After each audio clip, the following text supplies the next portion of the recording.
السلام عليكم ورحمة الله وبركاته. الأيام الماضية وضعنا وصفة خاصة بالقولون والجهاز الهضمي، وذكرنا في هذه الوصفة نبتة ألا وهي العشرق.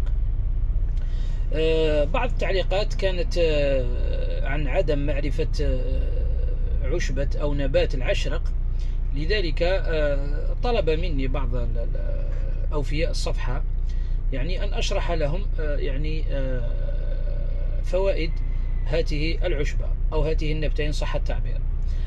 للعشرق فوائد عظيمة جدا، فهو عبارة عن مادة ملينة، وأيضا هو جيد لأصحاب الإمساك المستمر، وأيضا لأصحاب الإمساك الذين يتعاطون المسكنات، وخاصة المسكنات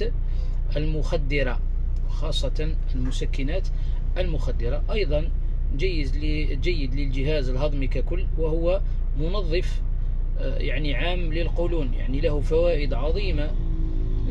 تقريبا لا نجد أعشاب مشابهة لهذه العشبة في تنظيف القولون، لذلك فهو رائع جدا. أما استعماله تكون ملعقة صغيرة في كأس ماء ساخن، تترك لتبرد، تصفى وتشرب مرتين في اليوم لأصحاب الإمساك، وخاصة الإمساك المستمر. أما لمن يريدون تنظيف القولون، فمرة واحدة في اليوم تكفي مدة 5 أيام، ثم يتوقف المريض عن استخدامه، وبعد انتهاء المريض من استخدام العشرق يبدأ بشرب الكركم مدة 3 أيام، وبإذن الله يصلح جهازه الهضمي ويبرأ مما كان يشتكي منه. وبهذا القدر نكتفي، وسبحانك اللهم وبحمدك، أشهد أن لا إله إلا أنت، أستغفرك وأتوب إليك.